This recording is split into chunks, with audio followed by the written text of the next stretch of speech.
The first fight of the night was Evan Elder versus Darius Flowers, and Evan Elder ended up winning via round 2 submission. It was an arm triangle choke. It was a very impressive performance. Evan really did a great job staying calm and handling all of the distractions in this fight. You know, Darius was talking a lot. He was kind of taunting him and showboating a little bit, even whenever there was the groin strike and it looked like Darius was kind of taking his time a little bit. I thought that Evan handled that really well, and I actually thought maybe that helped Evan, which is probably not what Darius wanted it to do. He probably was thinking that it would give him a chance to rest, but it also gave Evan a chance, and he just got right back to work like nothing had happened. So it was a really great performance. Honestly, I would say this is probably my favorite performance from Evan Elder. Even the fights that he's lost, I think he's shown that he has heart. He's shown he has cardio. He's shown he has the skills. Brad Riddell is one name that kind of gets me excited. I think that would be a fun fight.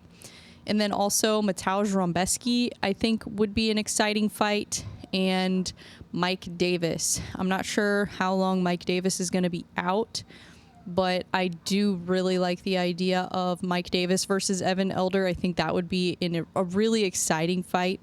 And Mike Davis was actually supposed to fight Drew Dober. So I think that Drew Dober versus Evan Elder is a fight that will probably happen at some point, I would imagine. I mean, how can you not put those two together? That would just be fireworks. I think that would be a really exciting and fun fight. I mean, it's hard to imagine Drew Dober in a boring fight, but I think that one would be really, really exciting. I don't think it should happen right now necessarily, but I do think at some point I would like to see that. It even kind of has a nice ring to it, you know? Drew Dober versus Evan Elder. That sounds like a fight night main event. I really would like to see him fight, either Brad Riddell, Mateusz Rombeski, or Mike Davis. Andre Petrosky beat Josh Fremd via unanimous decision. He is now on a 2-fight win streak. Next for Andre Petrosky, I would like to see him fight Abus Magomedov next. Abus Magomedov is coming off of a win over Warley Alves, so I actually really do like that fight. I think that Andre Petrosky has good chances in that fight, but I also think that Abus has good chances in that fight. I just think that's a fun matchup, so I would like to see Andre Petrosky versus Abus Magomedov next, or like I said, if that fight doesn't happen, I would like to see him fight Marc-Andre Barriault or Chris Curtis. And then Luana Santos submitted Maria Agapova in the first round. I got this fight wrong. I thought Maria was going to bring it, but, you know, Luana Santos is really good. She does have really good submission game, but I thought maybe that Maria's kind of, you know, toughness brawler style would get her the win there. But yeah, so next for Luana Santos, I was thinking maybe somebody like Veronica Hardy or Ariane Lipski. I think that would be interesting. I think Veronica Hardy would be a really interesting and fun fight. I think Ariane Lipski would be really interesting too. So I think that, you know, maybe not quite top 15, but maybe somebody that's close to the top 15 next for Luana would be great. And then Montel Jackson knocked out Damon Blackshear in 18 seconds. Unfortunately, I got that one wrong too. I thought Damon was going to pull off another submission or something crazy, but it is what it is. And then Jasmine Jasudavicius, she won via unanimous decision. She defeated Fatima Klein. So Jasmine was originally supposed to fight Viviane Arroyo, who is in the top 15. So I think it only makes sense to give Jasmine a top 15 opponent next. I don't see how her getting an opponent change and then winning should make her go backwards at all, because she was supposed to get a top 15 opponent. So I think it only makes logical sense to give her a top 15 opponent next. And I think a great option for her would be Amanda Ribas, or possibly rebooking the fight with Viviane Arroyo. So I don't know what the deal is with Viviane. I think Karine Silva is another option for Jasmine that might be fun. But I actually really think that a fight with Amanda Ribas would be the most exciting. And I think that would be probably a fight of the night type of thing. So I really would like to see it. And then Charles Johnson ended up defeating Joshua Van via knockout in the 3rd round. And I kind of had a feeling that this would happen because Charles Johnson has a lot more experience than Joshua Van. And to be honest, I just think he's an overall better fighter. I think he's better everywhere. Tim Elliott is still ranked number 11 at flyweight, so I think that fight makes sense. There's a lot of fighters in the top 15 that are already booked right now. I don't know how soon Charles Johnson is wanting to fight again, but I do think that would be a really interesting fight and it would be fun. So I would like to see either that or maybe somebody like Mateus Nicolau. I think that could be interesting too. He's coming off the loss to Alex Perez. But yeah, definitely top 15. I think Charles Johnson is absolutely ready for the top 15 at this point. And then after that, we had the fight with Cody Brundage and Abdul Razak Al Hassan. So Abdul was very frustrated at the end of this fight because it ended in a no contest due to illegal strikes to the back of the head. And I know he was frustrated, but at the same time, it's like, you know the rules, you know what you're supposed to do on the ground. So it's hard for me to really feel bad for him at this point. You know, if it was a situation where he had 1 or 2 strikes to the back of the head and he didn't get a warning or anything, sure. But he had warnings and he threw a lot of strikes to the back of the head. And that's a serious thing. You know, we're talking about a fighter's health being on the line. And I realize that's what they sign up for. But at the same time, we want to prevent as many injuries, head trauma, and deaths as possible. So that's what the referee's job is for. So while it is frustrating, of course, yeah, I'm glad they called that because, yeah, you can't do illegal stuff. There's a reason why they have rules. They don't have a ton of rules in MMA compared to other combat sports, but they do have rules and you have to follow them. Otherwise, the commission wouldn't be able to put on these fights. So I think it's really important to not hit people in the back of the head. Anyways, I don't know if they're going to rebook that fight. I really don't care, honestly. I think Abdul was probably going to win, but you never know. I don't know. What do you do with those two after that? Do you rebook the fight? I mean, I guess that's the right thing to do. But to me, it looked like Abdul was winning. So I don't know. Julian Erosa ended up defeating Christian Rodriguez via submission. He got him in a guillotine in the first round. So that was really impressive. I mean, I was kind of worried about Julian Erosa in this fight because Christian Rodriguez does hit really hard. But I do think that Christian might have been a little undersized in this matchup. He just looked a lot smaller than Julian. And I know that, you know, Julian's a featherweight and he's a big featherweight. So maybe that's why. But yeah, I think that, yeah, Christian he got caught in a submission. I mean, it sucks.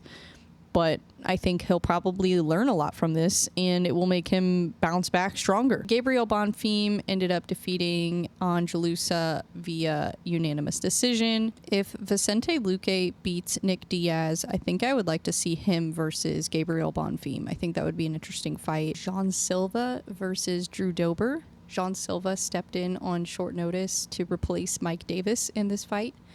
And when I saw this announced, I honestly was really worried about Jean Silva. I was like, what is he doing?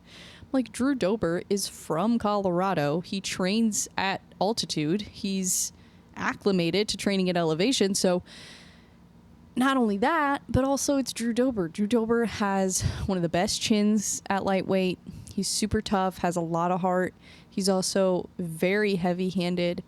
So I don't know. I was thinking this was a bad matchup for Jean Silva, honestly. But Jean Silva proved me wrong, and he proved a lot of people wrong. And when I did the predictions for this, I wasn't necessarily thinking that Jean Silva wasn't legit. It's just that Drew Dober is Drew Dober. So, I mean, it just kind of, you know, it was kind of a scary matchup for Jean. But he really did pull it off. He ended up winning the fight via doctor stoppage. The cut was horrible. It was so bad. I'm glad they stopped it. But at the same time, Drew Dober probably would have kept fighting. I mean, he's the type of fighter who would probably die in there if he had to. He's a warrior, a real warrior. So much respect to Drew Dober. It was a great fight, honestly. It got fight of the night, and I wasn't shocked about that. I was a little shocked at the result, but wasn't shocked that it got fight of the night. Even without the doctor stoppage, it was pretty clear who was winning the fight. So next for Jean Silva, I would like to see him fight Josh Emmett. I think that it's a very similar fight to Drew Dober. Drew Dober is a very heavy hitter. He's very tough. Those are all the same qualities that Josh Emmett has. I think that Josh Emmett is probably the hardest hitting 145er besides the champion. With Jean Silva coming off of the win over Drew Dober, it does kind of make you wonder how he would perform at lightweight, but we also have to consider that Drew Dober is one of the shorter lightweights. He's 5'8". But yeah, I do think I want to see Jean Silva go back to 145, so I want to see him fight Josh Emmett. That would get him in the rankings, and that is a veteran opponent. He would be battle tested at that point, so I do like the idea of Josh Emmett versus Jean Silva, so that is the fight that I want to see at 145. Then we had Muslim Salikov versus Santiago Ponzinibbio. This was a good fight. I wasn't super invested in it emotionally just because, I don't know, what do you do with Muslim Salikov now? I don't know. It's not like he's going to make a run for the titles, so I don't know. And it was a controversial decision. I mean, a lot of people thought that Santiago won. And then the main event, Thug Rose Namajunas, she ended up winning via unanimous decision and defeated Tracy Cortez. Tracy Cortez is now 11-2. So Rose's performance was pretty on par with what I expected, but I will say that Tracy Cortez performed a lot better than I thought she would. I don't want to say I underestimated Tracy Cortez because I didn't think she was going to lose badly. I just knew that Rose is the better fighter, and with this being short notice and being in Rose's backyard, definitely didn't do any favors for Tracy. So you got to give it to Tracy for stepping in there and believing in herself and, you know, doing something that a lot of people would probably be afraid to do. Is fighting a former champion on short notice. I think what would be really interesting after this fight is to see Tracy Cortez rematch Erin Blanchfield. The last time they fought was in Invicta, and it went to split decision. So I think there's a story there. I think that's a really exciting fight. They're both coming off of a loss, so why not just make it happen? And then for Rose Namajunas, I would like to see her rematch Manon Fiorot, or they could rebook the fight with Macy Barber. I think that if Rose can avenge her loss to Manon Fiorot, then that definitely puts her in the title picture. I think you could even make that fight a title eliminator. I think it would be really interesting to see Rose fight for a flyweight title. I think her versus Valentina Shevchenko would be one of the most exciting and biggest fights you could make in women's MMA. I think that her versus Alexa Grasso would be a very interesting fight, but obviously the most appeal, the most star power would be Valentina Shevchenko versus Rose Namajunas, two OGs of women's MMA. I think that would be extremely exciting. Rose right now is very focused on trying to win a second title. I think she really wants to be a 2-division champion. She really wants to win that flyweight title. So I really would like to see her rematch Manon Fiorot. That will solidify who really deserves the next title shot. They could also rebook the fight with Macy Barber, but I think at this point I would much rather just see her rematch Manon Fiorot. She broke her hand in the first round in that fight, so it definitely makes it really interesting. And Rose still put up a tough fight. So I think that that rematch is interesting. I think that Rose has put together some great performances since then, so I really would like to see it. They were kind of asking her about the women's BMF title. Rose seemed excited about it a little bit, but I don't think she seemed interested in it. I think that Rose is very much focused on winning the 125 title. I think you put Rose Namajunas versus Manon Fiorot for a title eliminator, like I said. Alexa Grasso versus Shevchenko. They're going to fight for the 125 title. And then we've got Joanna Jędrzejczyk saying she'll come out of retirement to fight for a BMF title. We've got Jessica Andrade, who's coming off of a win over Marina Rodriguez. There's a couple other names that come to mind for a women's BMF title. I think Angela Hill should definitely be in the conversation. I think that Joanne Wood should be in the conversation. I know she's retired. I don't know if she would come out of retirement to fight for a BMF title, but her versus Joanna would be absolutely insane. I think that probably most realistically what I could see happening would be Jessica Andrade versus Joanna Jędrzejczyk. I think that would probably be the most likely to happen. And then I think whoever wins that fights Rose not only for the BMF title, but then you make it for the 125 title too. I think that would be fun if Rose has the belt at the time. But even if she doesn't win the belt, I think she still should be considered for the BMF title. So we'll see. But yeah, that's what ideally Rose wins against Fior, and then she fights for the title, beats Alexa Grasso or Shevchenko, and then Jessica Andrade fights Joanna Jędrzejczyk. Joanna wins the BMF title, and then she fights Rose to unify both of the belts. That would be insanely epic. That would be huge for women's MMA. That would be insane. That would be amazing. It would be incredible. So I hope that it all happens. I hope they do a women's BMF because I think that would be really cool. And I think it would kind of give them a little bit more star power. So I think it would be really exciting. So the next fight night we have Saturday, July 20th is Lemos versus Jandiroba. That is going to be at the Apex. And then the next pay-per-view is the week after. We have Bilal Muhammad versus Leon Edwards, the rematch. We've got Corey Sandhagen versus Umar Nurmagomedov. That's a really interesting fight at bantamweight. That is going to be taking place Saturday, August 3rd in Abu Dhabi. Then we have Duplessis versus Adesanya. That is going to be Saturday, August 17th. That is going to be in Australia, in Perth. Then we have Gilbert Burns versus Sean Brady. That's a really fun fight night. That's going to be at the Apex Saturday, September 7th. And then, of course, we have some more that have been announced but not really announced. So Noche UFC at the Sphere, Saturday, September 14th. I have seen rumors of Max Holloway versus Ilia Topuria. And I saw that they made Sean O'Malley versus Merab Dvalishvili. Yeah, and then the Paris card is Saturday, September 28th. That is my birthday. If anyone wants to take me to Paris for my birthday. Just kidding. There's going to be a bunch of creepy people in the comments, so never mind.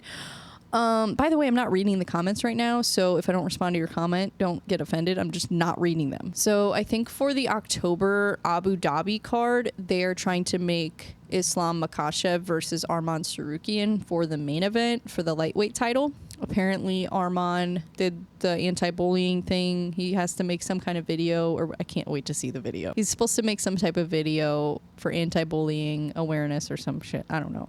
I think it's honestly dumb that he's even getting suspended. The person was clearly like trying to get a reaction out of him. I think more people need to get punched in the face, but that's just my personal opinion. But I think that Arman is supposed to get a reduction in his suspension, and the suspension is retroactive too, so it technically started in April. So I guess then 6 months would be October if it's a 6-month thing. I don't know. I'm just assuming it is. I think the original one was 9 months. So I'm assuming if he is able to fight October 26th, that means he's either got a 6-month suspension or less. So yeah, because the fight was April 13th. So yeah, 6 months would be October 13th. So that would be, yeah. So it's either 6 months or less that he's going to be reduced to from the 9 months. All right. Well, that is all I've got for you guys today. Thank you so much for watching. I appreciate you. And please remember to like and subscribe to help my channel. I really appreciate it. And I appreciate all the support. I will see you guys next week. Bye.